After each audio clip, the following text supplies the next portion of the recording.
दोस्तों, आइए आज हम बात करते हैं वेदर वुमेन आर एसेट्स और लाइबिलिटी। वैसे तो ये क्वेश्चन ही गलत है, क्योंकि जो डाटा और फैक्ट्स फिगर मेरे पास हैं उसके according women are real game changer for our society.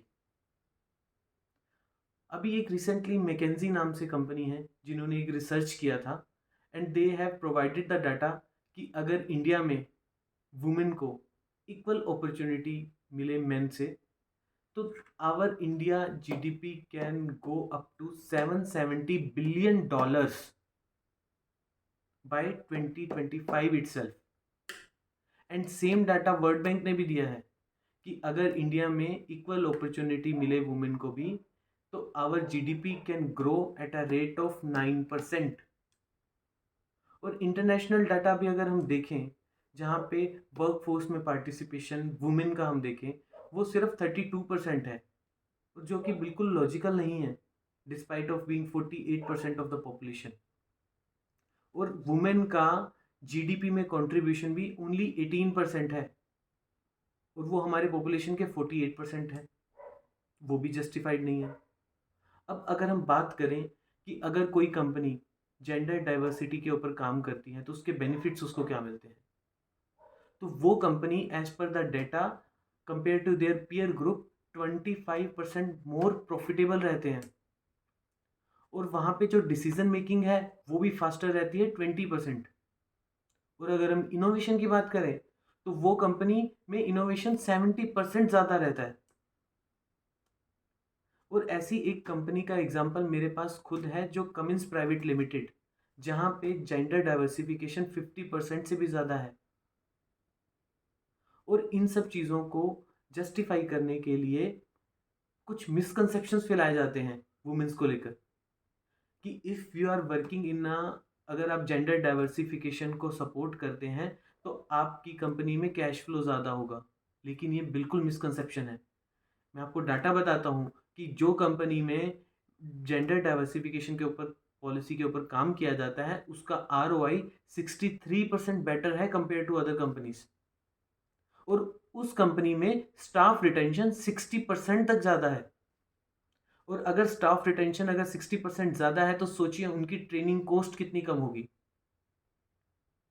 तो मनी वाला पॉइंट तो यहाँ पे क्लियरली क्लियरली कैंसिल किया जा सकता है।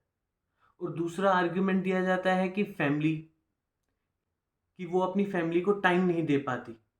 लेकिन आज के मॉडर्न एरा में जहाँ वर्क फ्रॉम होम की फैसिलिटी अवेलेबल है, जहाँ पर फ्लेक्सिबल आवर्स अवेलेबल हैं और जहाँ पे पार्ट टाइम जॉब करने की फैसिलिटी अवेलेबल है, वहाँ पे ये मिसकंसेप्शन भी कैंसिल किया जा सकता है। अब आप सोचिए कि इन सब चीज़ों को अगर हम दूर करके आगे बढ़ते हैं तो इसके बेनिफिट्स क्या हो सकते हैं। आप सोच के देखिए, अगर वुमेन वर्कफोर्स में पार्टिसिपेट करेगी तो फैमिली की इनकम इंक्रीज होगी, फैमिली की इनकम इंक्रीज होगी, चाइल्ड की जो एजुकेशन है उसका लेवल अप होगा और सबसे इम्पोर्टेंट रोल मॉडल्स क्रिएट होंगे नेक्स्ट जनरेशन के लिए। दोस्तों, डाटा क्लियर है, women are not just assets, they are real economic multiplier. अब पॉइंट ये है कि हम कितनी जल्दी समझते हैं उनकी ट्रू वैल्यू को और हम कैसे उन्हें सपोर्ट कर सकते हैं। तो ये मेरा मानना है कि हम उन्हें सपोर्ट कर सकते हैं उन कंपनीज के प्रोडक्ट्स और सर्विसेज को यूज़ करके जो वुमेन के द्वारा रन की जाती हैं। हम अपने घर में अपनी माँ को, अपनी सिस्टर को, अपनी वाइफ को उसके करियर को परस्यू करने में अगर सपोर्ट करें और जो स्टीरियोटाइप सोसाइटी में चलते हैं या वर्क प्लेस पे चलते हैं उन्हें चैलेंज करें और अपने वर्क प्लेस पे एक वुमेन्स के लिए सेफ इन्वायरमेंट क्रिएट करें, तो ये सब चीज़ें करके हम वुमेन के पार्टिसिपेशन को और बढ़ा सकते हैं। एंड अगर इंडिया को $5 ट्रिलियन इकोनॉमी को अचीव करना है तो इसके लिए वुमेन का पार्टिसिपेशन बहुत ज़्यादा ज़रूरी है। So if you like my views, please like this video and please share this video to create awareness. And अगर आपकी सोसाइटी में या आपके एरिया में वुमेन एम्पावरमेंट पे काम हो रहा है, kindly post this in the comment so that we will all come to know about that. And please share this video to create awareness. Thank you so much for watching this video. Jai Hind.